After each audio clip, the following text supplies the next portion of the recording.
Hi guys, welcome to another deck tech and another episode of Tipsy Goat. My name is Edwin and today I will be discussing Flubs the Fool. Or is he? Flubs is a 3-mana teamer commander which does a thing that is really close to my heart. He lets you have a drawback, because commander you can play everything and things can get really busted, but this guy gives you one more limitation to how you're gonna build your deck and how you're gonna play the game, and to me that's very appealing, which may sound a little bit weird, but if you've been playing commander for a long time and you're looking for a challenge, this might be the frog for you. So building Flubs you can go two ways. First off, you can go for the landfall, because Flubs already let you get another land each turn. Things like Azusa will multiply this, making you play 4 lands each turn, and every time you play a land you get to discard a card or you get to draw one. So if the card that is in your hand doesn't really work for you, you just discard, play another land, and then you get to draw one. Yeah, and you can do this multiple times a turn, which is pretty cool. Or you can go the storm route, just play a lot of spells, keep on going, keep on drawing cards, have a lot of mana, or just some cards that give you mana every time you play a spell, and yeah, storm out with like a grape shot or a brain freeze. I went for the storm route because landfall has been done 100 times, and storm is a little bit more unique, at least in casual commander. In CDH of course you'll see a lot if you're like me and you don't like to play infinite combos. This could be very interesting. Most people watching this video haven't subscribed yet, so if you're one of those, please consider doing so right now. Also push the bell notification so you can get our new deck decks and gameplay as soon as the videos are released. How are you gonna get this guy rolling? It seems like a little bit jank, but could you actually do it in a way that this commander actually makes for a good deck? Well, this question is rather simple actually, or at least how I try to answer it is pretty simple. You just ramp really hard early on, and when the early ramp is out of your hand, you will start playing Flubs to discard the remaining cards in your hand, and drawing a lot of cards with Flubs and playing additional lands as well. So as we are already discarding our cards, this makes for some interesting picks, which you usually don't see in a typical commander deck. Song of Creation is just perfect for this deck. You are already discarding your cards, so it doesn't matter that all of the cards go away at the end step, but you get to draw 2 cards every time you play a spell, and it also lets you play an additional land on each of your turns. Bag of Holding lets you keep all the cards. Well, kinda. You have to pay for and tap it on a later turn to get all of the cards that you discarded back into your hands. Containment Construct lets you exile the discarded card so you can still play it this turn. Also, as we are discarding, we can play Madness cards. We have Circular Logic, Fiery Temper, and 2 Root Wallis.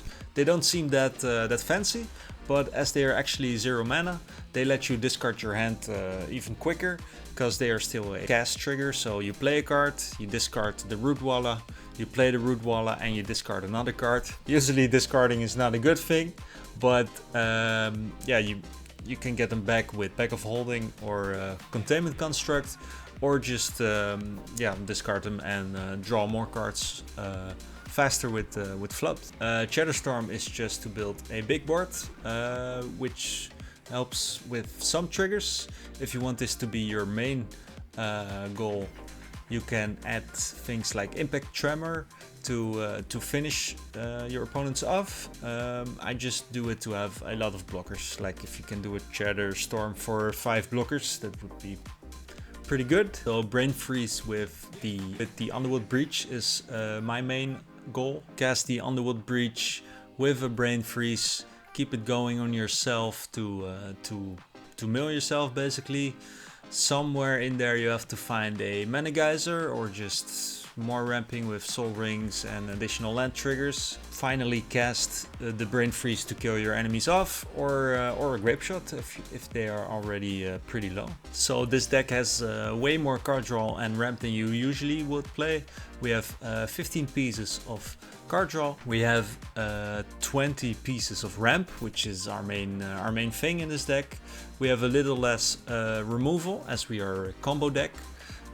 So 8 combo pieces. We do not really have a protection pieces, because land destruction is not a thing in most commander decks, and yeah, the biggest thing we will do is ramp and discarding our hand. So board presence is not a big thing in our deck. Nothing to protect really. Then we have only 3 pieces of board wipes. You could go higher on it, because we don't really have removal. We do not have a big board presence, so usually you can yeah, be a target pretty quickly because you don't have a board presence and an easy target to attack. Some board wipes would be great. I like living on the wild side, as to speak, so I only took 3 pieces. And this leaves for 12 cards to empower our board state and hopefully finish off the game. Another thing to know is the archetypes, which consist of aggro, control, combo, or a combination of these. We are a typical combo deck, so we are a little bit lower on removal. We do not have big board presence, but we do have some pieces that can finish a game quite quickly. With quickly, I mean we are not going to win by turn 4 or 5, but we can win out of nowhere. Like we just have a lot of mana, not a lot of cards in hand, and not a big board presence. So people are gonna think, nah, he's not gonna be a threat. We can keep him around. We don't need to make another enemy, and then boom, play the Underworld Breach, brain freeze, and finish the game off. For me, that's pretty cool. Also important to notice, I like to keep it casual by not playing a lot of tutors. If you will tutor for the Underworld Breach and for the brain freeze, it becomes a lot stronger. I really like to keep it casual, so you will have to get a lot of turns, a lot of mana just to find the right pieces, which makes it a cool challenge. Obviously you can get them in there and yeah, get the power level up. So now the coolest part of the video, the actual deck. So for the board wipe we have some pretty unique choices. We have Call Forth the Tempest, which lets you cascade twice and then deal damage equal to the mana you've spent this turn. Amphibian Downpour lets you yeah, make frogs of all your biggest threats. So if you can get out at least like 4 copies of this card, yeah, it basically is a board wipe because you eliminate the biggest threats. So Anger, Brawn and Wonder are pretty fun to me, because yeah, you're already gonna discard, and this way you can grow your board a little bit. Bralin and Glintor Buccaneer, they both let you do damage whenever you discard a card. Obviously Shatterstorm and Grapeshot are gonna be pretty important to deal some damage. Crackle with Power is like a backup option. I haven't built around it, but you kind of have with a lot of mana and a lot of card draw. So you're gonna find it, and it could definitely win you the game. Finale of Devastation is also pretty fun if you've already cast a Shatterstorm, and yeah, can finish it off with really big creatures. For our card advantage, we have some cards like Bag of Holding and Containment Construct that lets us keep the cards we discard. We have Abundance to make sure that when we've hit all of our land drops, we can just keep on going. Az and Tatiova are gonna give us some cards when we've got some land drops to make. Song of Creation is really cool. Inti lets us discard and exile, which we are doing anyway, so this just strengthens it. Ewit can give us our Storm card or our Crackle with Power back. Underworld Breach is the card that we really need to assemble our combo. Connecting the dots is pretty fun if you've cast a Shatterstorm. Let's say you make 6 quells, the next turn you're gonna attack with those guys. You're gonna get 6 cards exiled. You can pay to discard your hand to draw 6. Not bad, right? Ajani's Ravager, another Madness card. Lets us discard our hand and draw 3 cards whenever it attacks.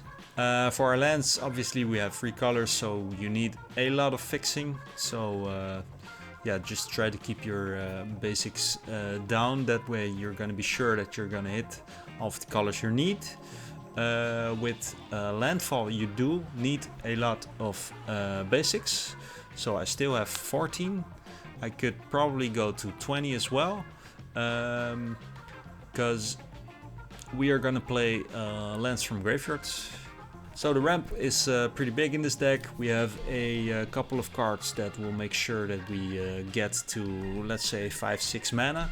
Once we get there, we have most of the cards that let us ramp out of control. Basically, we have Azusa, Exploration, Case of the Locked Hothouse to increase our land drops. Then we have the cards that let us ramp out of control, such as Azusa, Exploration, Case of the Locked Hothouse, Mana Reflection later on that will just double our mana, Burgi and Stormkiln Artist that just lets you keep on storming, and Badger Sour that lets you make treasures whenever you discard a land card. We also obviously have some ways to get cards back out of our graveyard in Crucible of Worlds, Conduit of Worlds. You could also add a Remnant Excavator. You could also add more instances of these effects, like Remnant Excavator. I didn't because you will just draw a lot of cards already, and if you can get Flubs going, you will hit a lot of land drops, so you won't need a lot of the instances. But if you can get at least one, it usually helps. 6 is pretty cool in this deck because it lets you play things from the graveyard, but also if you've already hit all your land drops, it lets you discard the land card. And so let's say your last card in hand is a land card, you discard the land, cast another card, you have no cards in hand, Flubs lets you draw a card. Winning! Our removal has a funky choice in Badger Sour. It also has Fury Temper with Madness, Ancient Grudge with Flashback, of course Grapeshot, Mana Drain if you have some budget over, always good. We have the Zurin Orb to sacrifice a land, pretty cool if we already have a Crucible Worlds in play. Then we have some Storm cards. As we are already playing from the graveyard, I didn't include a lot of cantrips, but of course you can just add 15 cantrips and keep it going. Lier, obviously something to reanimate is pretty good. So there you have it. This is my take on Flubs the Fool. I would actually like to call him Flubs the Fortunate, because let's be honest, this is a really good commander. You need some like bushwhacking to see the end of it. Maybe a disadvantage doesn't really speak to you. To me, it was the biggest fun that I've had in a while. So if you do decide to make this deck, yeah, just let your inspiration go all the way. There's a lot of ways to build Flubs. I just took the Storm route. There's Landfall as well, of course, or you could just do Big Ramp and play Dragons, whatever you like. There's a lot of options in Temur. If you haven't already, please subscribe, put your notifications on, and I thank you so much for watching this, and would like to see you in the next video.